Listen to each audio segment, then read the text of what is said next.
our webinar on how to accelerate learning with team building exercises and icebreakers.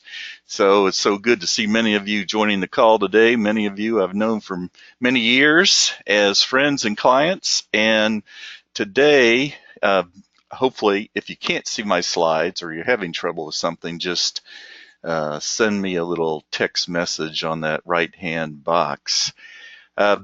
Also, just a few house cleaning things is we're recording this session for those of you who can't attend. Also, everybody's in the mute mode, but if you have questions or want to say something, you can raise your hand or type your question in the little box to the right. And today's session is going to be somewhere around 30 to 45 minutes, but there is a lot of information to cover today. So let's talk about what the objectives are today. I know it says how to use icebreakers and team building exercises, but I'm going to talk a lot about how do you do a workshop. I've been doing training and development for a long, long time. It doesn't mean my way is better than anybody else's. Would love to hear what you do that works for you. But, I'm just going to talk to you how I use accelerated learning to make the workshops increase the retention level and have more fun doing it. And also, I'm going to talk a lot about my favorite icebreakers and team building exercises, the ones I like to use. So if everybody starts using my icebreakers and team building exercises, everybody will be using all my icebreakers and team building exercises. And talk a little bit about DISC. I know a lot of our clients use our DISC assessments for part of their workshops. We'll talk a little bit about that. Everything we talk about can be applied in that particular situations. Talk about beginning workshops, talk about ending workshops, and hopefully we'll be able to share some of your experiences toward the end if you want it, and hopefully we can have you speak if you'd like to. And again, welcome to this webinar. I'll tell you a little bit about my background. I began doing training and development when I was a lieutenant in the Army, training medics, and that's where I really learned what worked and what didn't work in that situations. For example, my first class, I was teaching how to use a map and a compass to a bunch of enlisted medics. And so I put them in the traditional classroom and they were sitting in their chairs, and I had my PowerPoint and I had my presentation all ready, and I started talking, here's how you use a map and compass. And I think everybody in the class just fell asleep. And I said, this isn't working. So next time I tried a class is we went actually out in the woods with a map and compass. Everybody had a map and compass. And I said, well, here's what a bridge looks like on a map. Here's what a coordinate looks like when you're trying to find a specific location. And instead of just talking to them, we actually plotted directions on the map, and then we set everybody out with their map and compass to find this particular location. And they had a specific amount of time. And so when they got there, they had another medical class. For example, I had an actor who pretended he was needing CPR, and so they would have to not only find the location, they would have to treat the person with CPR, and then load the person back to the ambulance. And the retention rate just went through the roof. They really enjoyed it because they were actually using their hands instead of just using their brains. And so they would go to the next point, and someone needed to be treated, say, for example, chemical poisoning. And so they would do that particular exercise, go to the next point. And so they were really learning 4 or 5 different classes when they were out there in the woods. I said, this works a lot better. Maybe we can apply this to, outside the military when I left. And so I guess you can sort of say it's like left brain, right brain techniques. And so when I do a workshop now, it's sort of like kindergarten. And when you get people more involved doing things instead of sitting there, like I said, the retention rate increases. They have more fun. They write you better scores, and they want to come back to your workshops. And that's sort of how we do our workshops today. I do not like to have people sitting still for more than 15 minutes before doing another exercise. And the first step when I work with organizations, and when you work with organizations, you have to know what is your objective. Uh, I don't stay in business unless I help my clients meet their objectives. Now, whether it's leadership training or it's DISC training or customer service training, you need to know what is it you want to reach. You're not just there to have a fun time, but you're training these people to be able to do a specific topic or learn a specific topic. So here's sort of how I run my workshops. Trust me, all of you have been in the training business. I know a lot of you have been doing training a long, long time. I just find when you have circular tables, everybody seems to enjoy it and participate a lot more than sitting in the traditional classroom style. They participate more. They're able to look at each other. And so if you don't have circular tables, you can just always use a square table or put two square tables back to back with 5 chairs around it, and it works almost as good. And so the next step is I put people on teams. I don't believe I'm the one who controls all the power and has to manipulate the entire workshop. Is that when you have everybody take charge, become a team leader, a team captain, they seem to participate a lot more. So after my introduction, one of the first things I do is I say, all right, everybody at the table, raise your finger in the air. And they sort of look at me kind of strange. They stick their finger in the air and I say, pick your team leader. And so whoever has the most fingers pointed at them at that point takes charge of that particular team. And then we switch team leaders throughout the workshop. So if there's 5 people at the team table, they will, at some point become the team leader. This keeps them for, going to sleep and not participating, because you never know when you're going to get picked and you don't want to look stupid in front of your peers. And, like the 5th time, I'll say, all right, everybody stick your finger in the air. And whoever has the newest shoes on is now the team leader. And so I just switch it up. And it really sets a point at the beginning of the workshop that this is going to be your traditional classroom. And again, I think people enjoy it more and they participate more when you do that sort of thing. Then you can enhance your training, using video clips and that sort of thing. When I do a workshop on using DISC, I have a video, professionally made video on employee retention and leadership. And so they watch this video, there's a handout, and they have to pick out the DISC styles, as well as they learn, the leadership tips on attracting and retaining good people in their organization. So it's sort of like a double objective, a double whammy when they go to this particular workshop.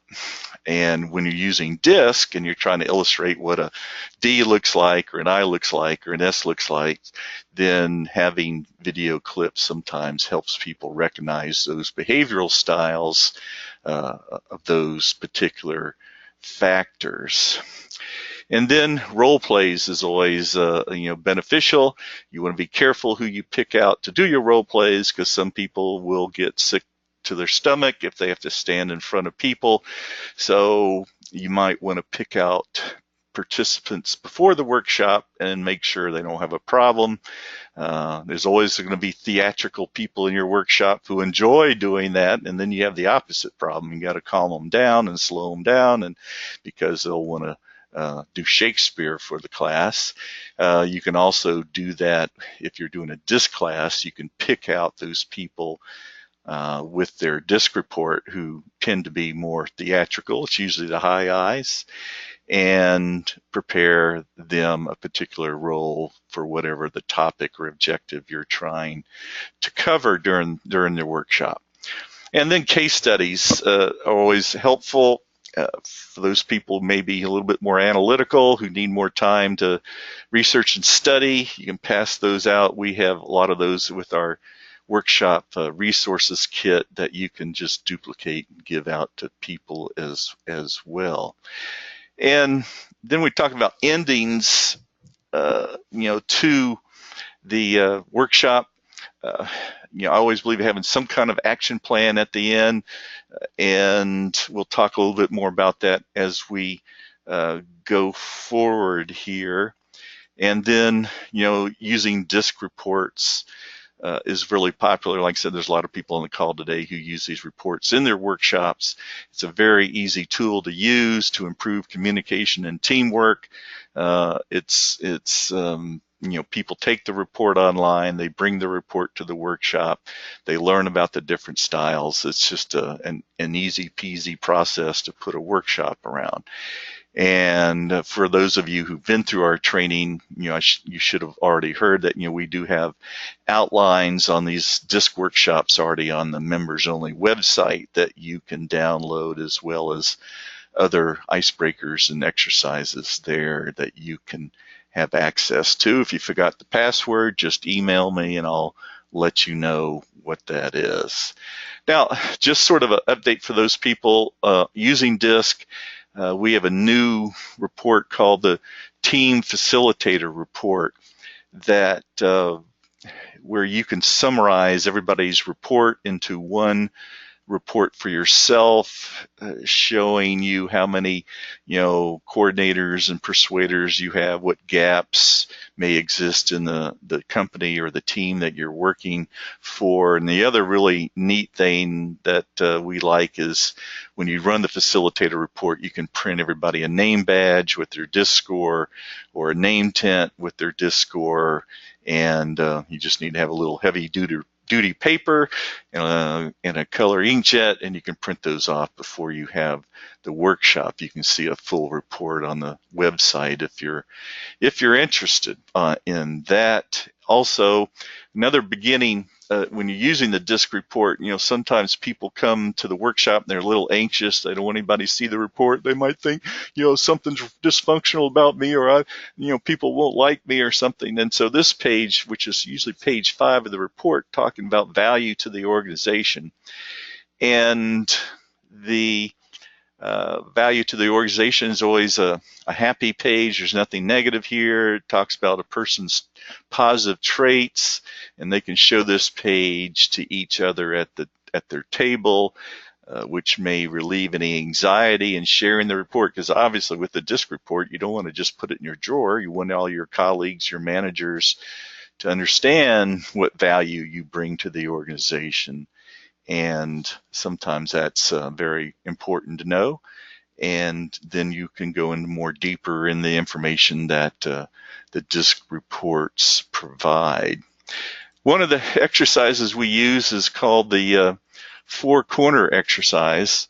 Just for those people using this for DISC, is there's 2 very important pages here. And again, the goal is to get people out of their chairs after they've been sitting a while. About halfway through the workshop, what I like to do is identify, the D, I, S's, and C's. And I say, all right, all the D's stand up. And, the D's, for those of you not familiar with DISC, are the dominants, the drivers, the directors, and sometimes the dictators. They're always very quick to get things done, task-oriented, and say, all right, all the D's, go to the front right-hand corner of the classroom, take your report, and turn to page such and such that says either, how to communicate with me, or how to manage me, how to motivate me. And the goal is to educate all the other factors in the classroom, the other IS and Cs, on how to do these things. Because conflict always occurs with the individuals because they don't really understand each other very well. And with DISC, you understand that people are just as diverse as, speaking a foreign language. So this helps understand that you have to communicate to the D's and the C's differently. And the D's are always the first ones to get it done because they always work very quickly.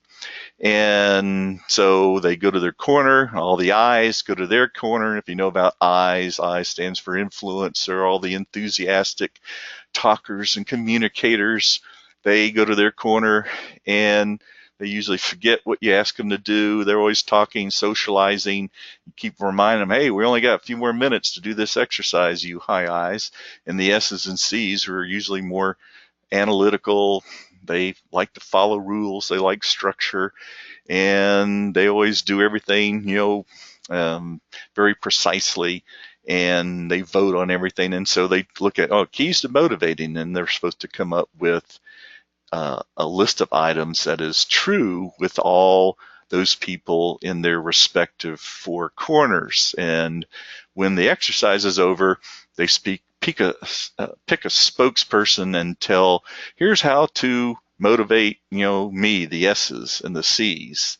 And then that's a better way to understanding each other than just showing people PowerPoint slides. And they seem to remember it a lot better than, like I said, just sitting there in a classroom with a handout in front of them. So this is what you can use for DISC, calling, the four corner exercise. You may do something similar.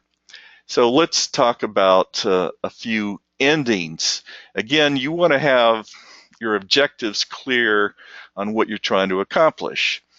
And you can use this for any workshop, whether it's a DISC workshop or leadership workshop or any other workshop.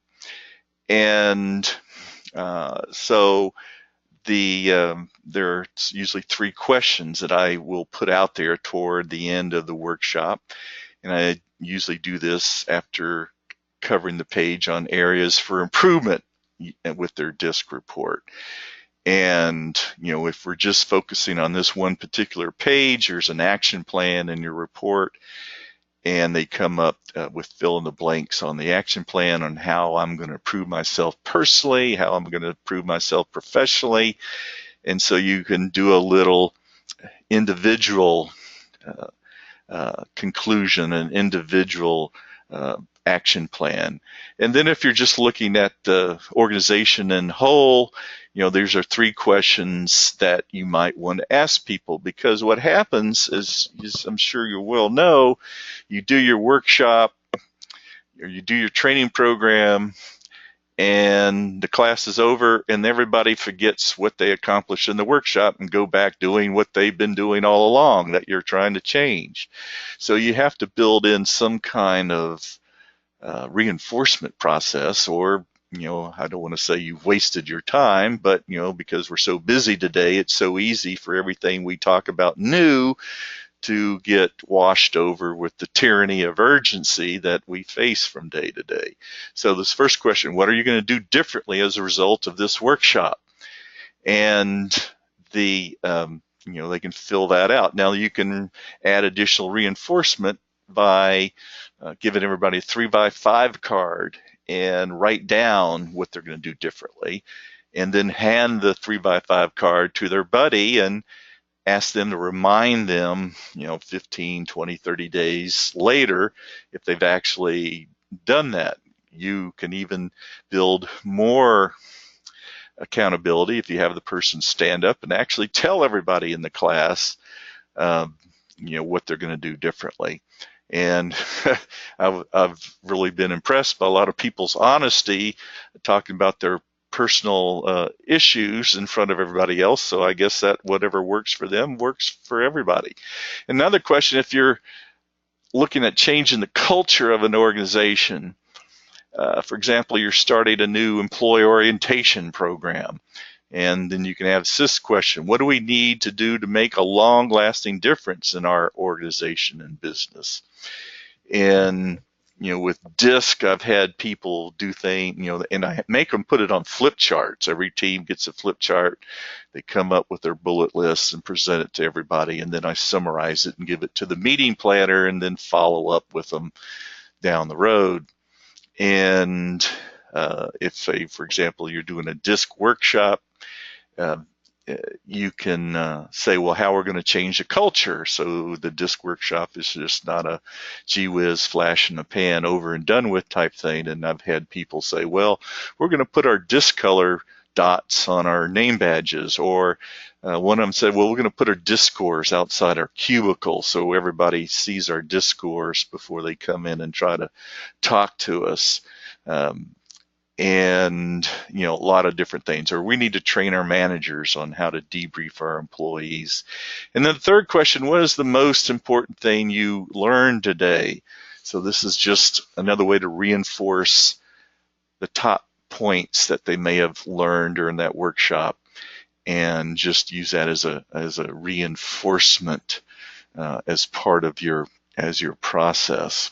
So that's just some things we did for endings. As you know, I'm probably jumping around here back and forth, talking about endings, and then I'm going to talk a little bit more about some of my favorite team building exercises.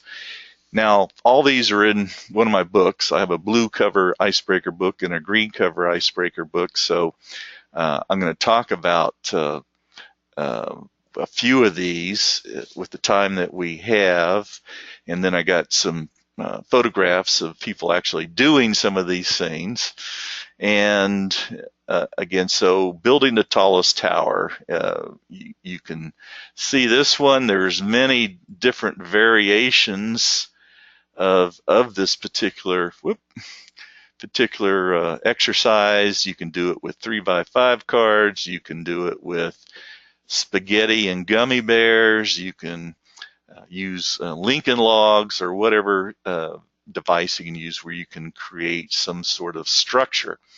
Just because I travel all the time, it's easier for me to carry these 3x5 cards. Now, when you buy these 3x5 cards, you have to realize that some of these manufacturers have gotten really cheap in building or manufacturing thin 3x5 cards. You want to find the thickest cards you can find. Usually I find the colored ones at Office Depot tend to be better than the ones you get at Walmart. Or you can try to find some 52 playing cards that aren't too slick. But anyway, you just want some kind of item along that line that they can build something.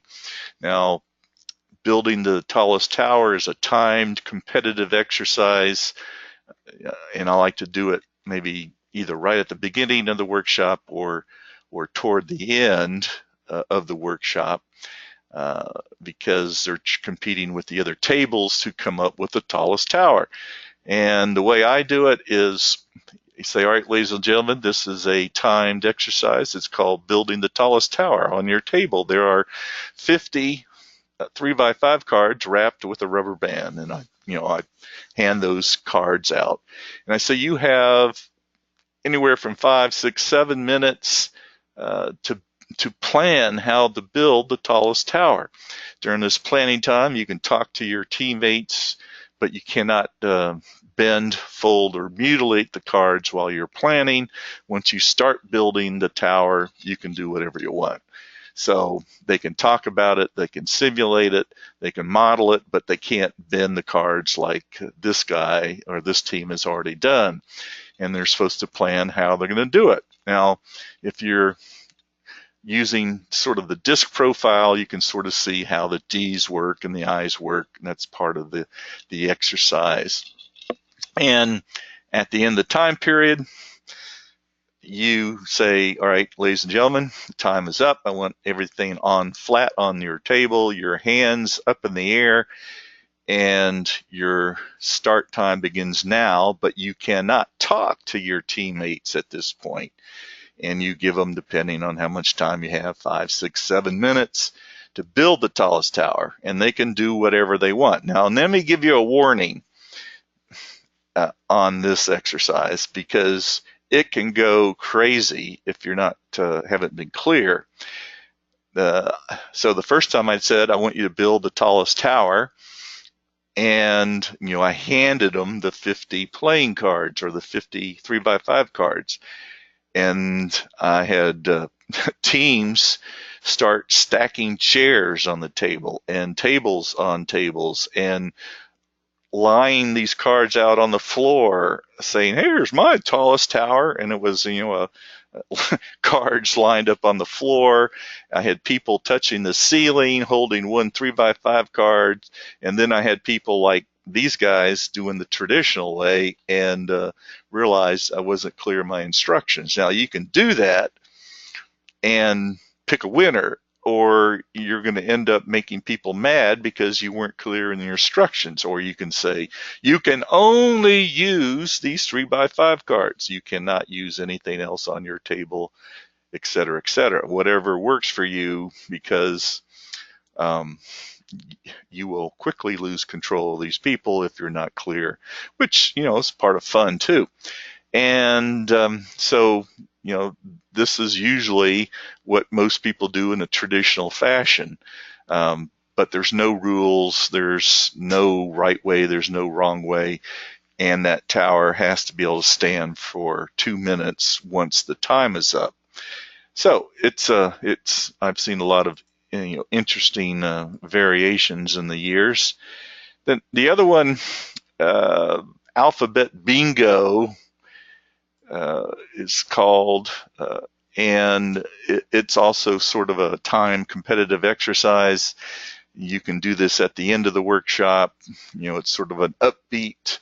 You want to end with something upbeat. You don't want to end with something that's a negative. And so you can have 1 or 2 teams, and the goal is to come up with 1 item for every letter of the alphabet. So they have to pick a recorder. They have to have all the items on the table. They can only use 1 item 1 time. They can't say Y, yellow, and have an orange or a yellow sticky note and count that as 2 items. If they say X-ray, they actually have to have an X-ray on the table. And so it's a lot of fun, and these usually just 2 letters that everybody gets stuck. One of them was X, and they didn't have an X-ray, so somebody pulled a Xanax out of their purse, so I guess that counted. So anyway, it's a lot of fun, and everybody likes to participate. Now let me just add a couple of comments here.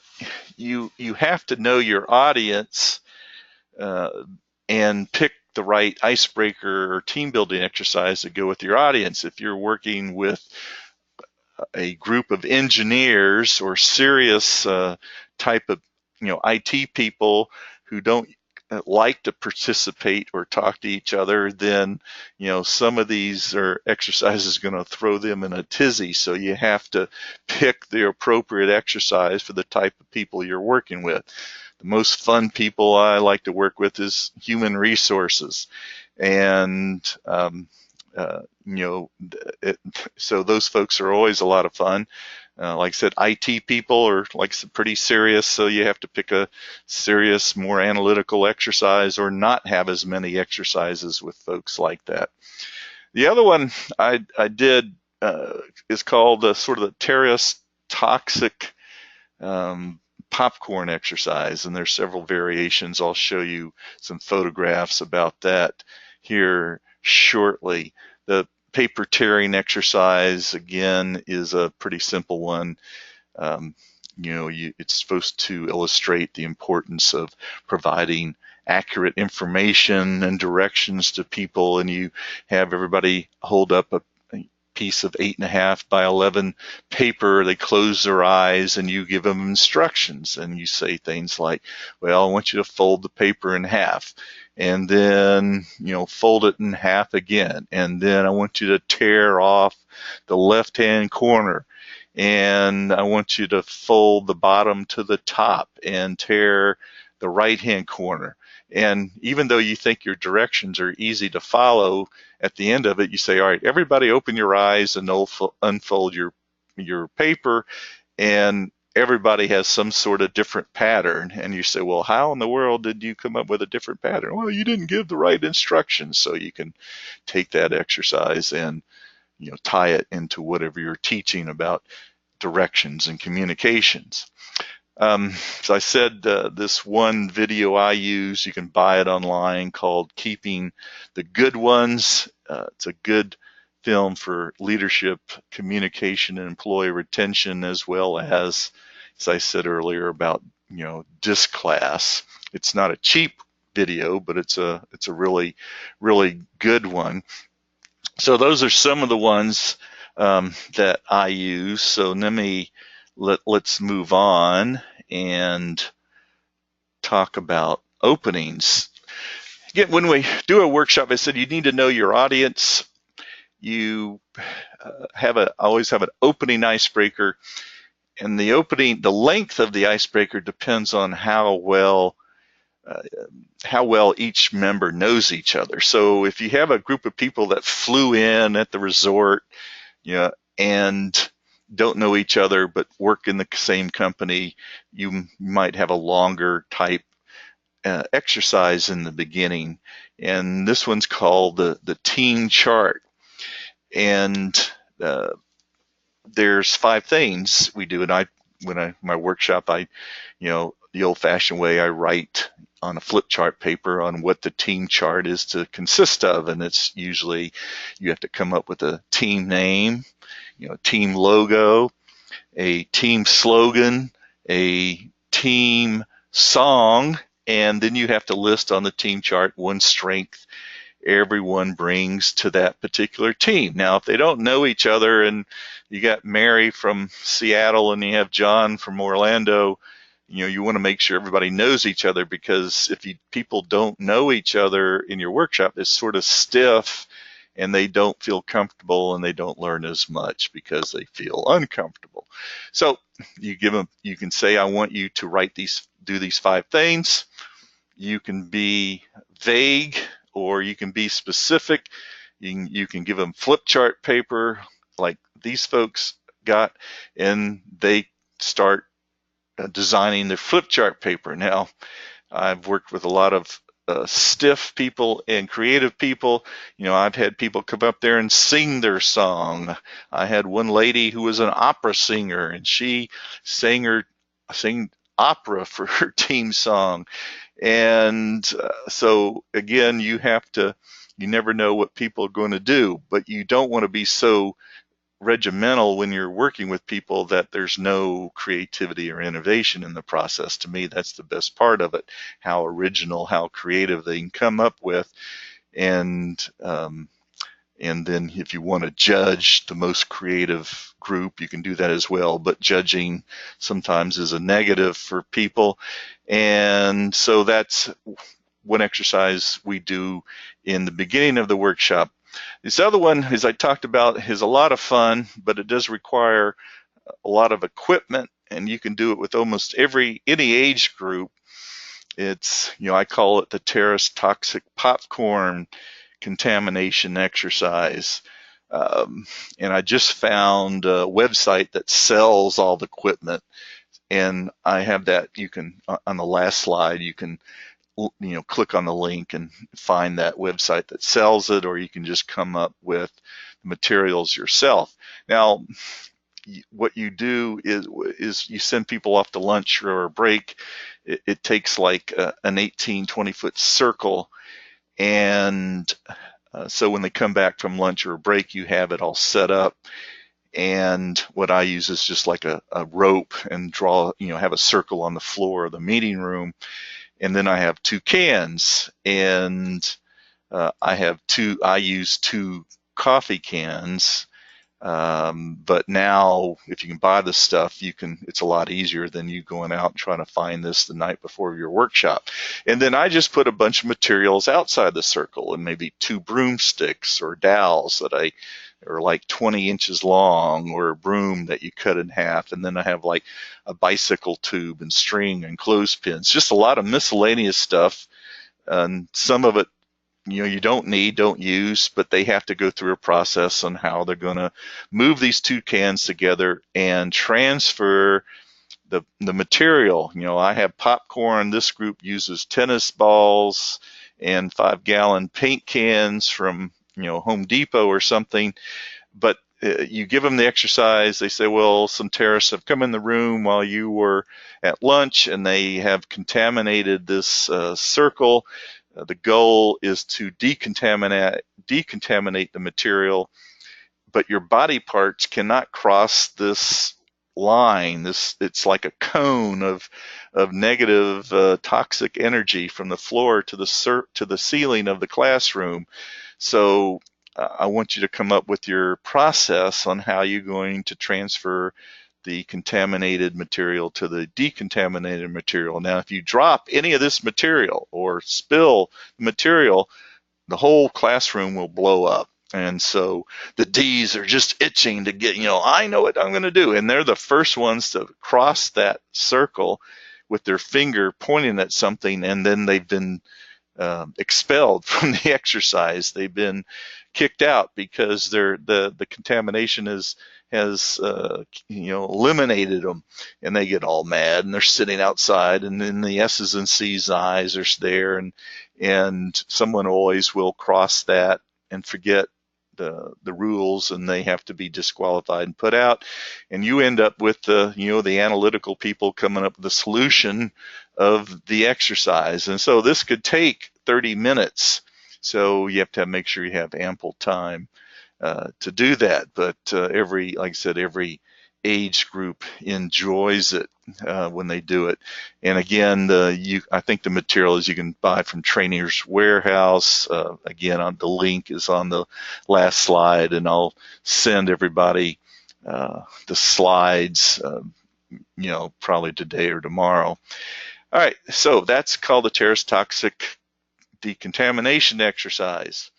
Now, another one we just did, and tell me, this is like kindergarten. It's silly. So you got to pick your audience, or you're going to look like the fool. This one's called Create the Perfect Team Member. And what I did was, or I should say what Kathy did was, got all these materials in like a gallon baggie of just pipe cleaners and tongue depressors and sticks and clothespins and computer parts and anything you can find, nuts and bolts, and you put in there, and every team is supposed to create what the perfect team member looks like in their organization. Now, obviously, hopefully, every organization sort of has a set of values or commandments on what it means to work in the company. So when they create the perfect team member with the materials, then they're supposed to tell everybody what this meant, what it means. It's like if you use nuts and bolts, you say, well, we're the nuts and bolts of our organization. We do all the work and we do the heavy lifting. And then there's someone who has used a balloon and so we're full of hot air. That's what we're in marketing, so that's what we do. So that is one of the exercises called Creating the Perfect Team Member. So just sort of really a quick review, because we're about done at this point, and if you have any questions, you might want to put those out there. Is when you're setting up your workshop, make sure you have the objectives, understand the importance of having the proper seating. You don't want to create a seating process where there's some sort of perceived power in the classroom that might intimidate other people. You want to make sure at your seating you have a diverse set of people. You want to have both men and women.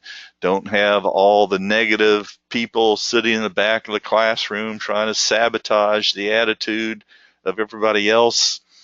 And you want to make sure you have all your materials ready to go.